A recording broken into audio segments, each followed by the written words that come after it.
Hey, what's brewing, my buddies? It's me, Joel the Galaxy Witch here, and I have been gone. Just completely not really here on YouTube much at all for a good month and a half, I would say.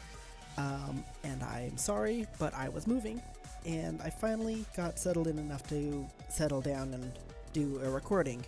So I thought it would be a good idea to do something a little bit more simple, a little bit more laid back for me in particular right now. And that would be this character design challenge that I found on Twitter. I put it up there and asked for comments, and I got a good amount, enough to make a character. The thing is, I don't know who made this character creation prompt list. So if anyone knows and would like to leave it in the comments, that would be great, because I would love to credit this person. Right away, we're going to go ahead and get into it, because the sketch didn't take me that long to pull out. I had an idea kind of in mind with all the prompts already. Our character is male. This design would have been a lot more difficult for me if it was female. I'm a little bit less experienced with drawing female characters in general. I typically lean towards male characters for obvious reasons. I just prefer drawing that.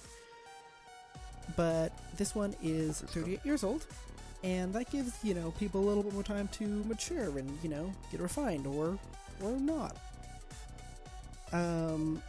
Overall, he had a lot of aspects that made him feel a little bit more put together, but still has that kind of messy energy of like the uncle you see once or twice a year at family barbecues who always manages to get into trouble. That's kind of the vibe that I was getting from him during this entire process. He's friendly, you like him, you enjoy seeing him, but he's always up to something. The poll said medium S-shaped horns, which worked really well because the hair was 80s glam metal. It adds to this whole boisterous air that I was getting from him in the first place, and I think it worked out pretty well in the whole design sense. Part of the inspo was David Bowie from The Labyrinth, except I wasn't really keen of the bangs that David Bowie was sporting in The Labyrinth, so I went with more of this kind of pompadour-y updo style, which worked really well, particularly with the horns, so that they're not buried under Karen bangs. Someone's gonna kill me for that comment. Oh my god. As far as clothing and accessories went, I was given steampunk, and another commenter added that something with a kilt for a design element would be good. I was just kind of yeah, you know what, why not? That sounds like a fun challenge to throw in there, so I did. It ended up being pretty cool, because with a little bit of research, I found out that there are also these open-styled kilts that go on a belt, and those gave me a lot of high fantasy JRPG style vibes, like the Final Fantasy butt capes, if you can call them. Is there a word for that? I know it's a cape for your lower region, but I've only referred to them as butt capes, and I don't really have a better way to put that, so I'm just gonna stick with butt cape. As far as the whole steampunk elements went, I kind of leaned away from just doing this vest with a coattails to this whole vest with a corset situation. I thought that looked a little bit more modern, but also at the same time looking a little bit more high fantasy, which felt very appropriate for the design. I am aware that it's not the most conventional thing for a man to be wearing a corset, but also, who really cares? It is a fictional design, and honestly, corsets are pretty cool, and I'm here for them. Anyways, moving on. His accessories were a nose ring and a crowbar, which added very well to this kind of wild, sort of out of control, but refined out of control vibe that I was getting from this character. And with the steampunk and everything, it kind of built this alchemist image in my mind, and I was just okay, we're gonna run with that. So, because I typically make all of my characters to be in some way playable in Dungeons & Dragons, I thought that it would be cool if he was an artificer, and so I gave him this potion bottle to work with, and that kind of started moving along what kind of character he was. So the way I was imagining this guy is that he's a very hard worker, probably started with nothing but this broken down little greenhouse is what I had in mind, and worked his way up from there to having his own business, which I would assume he would sell potions on one side and also, have a tea shop and a tea room to relax in on the other.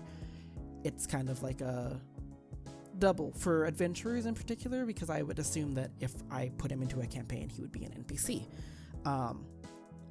So he's got this nice place for adventurers to rest, and they can be, rest assured that he's looking out for you. He's got you. I know that tieflings are not normally the most trusted individuals in many D&D scenarios. I think that if he was to be a shopkeeper, he would be actually pretty well valued, because he's proven himself to the community over and over again through his hard work, and, sure, he gets into a little bit of trouble, but it's nothing too bad. I bet that a lot of people could come to him for odd jobs and, just a chat if you need a friend. He'll sit down, make you a cup of tea, probably bake you some sweets, that sort of thing. Will not poison you. Absolutely will. No. I mean, he probably sells poison on the side, but he's not gonna poison you. He does strike me as the kind of person who would have like a long name and a nickname. So after a bit of deliberation, I settled on Otsdarva, or Ots for short. And I thought that with that whole kind of chaotic uncle type vibes, that a pun for his shop name would be good. So his shop is called the Wizard of Ots. I'll see myself out now. That was pretty awful, but I enjoyed myself making it. We're probably getting close to the end here, so I would say that we'll move on to the last couple of prompts that I was given. I was not given anything for hair color, but I was given skin and eyes, and I got navy blue and all yellow. So he does have this kind of spooky vibe to him, but he's got also like a very charming, disarming kind of smile to go along with that.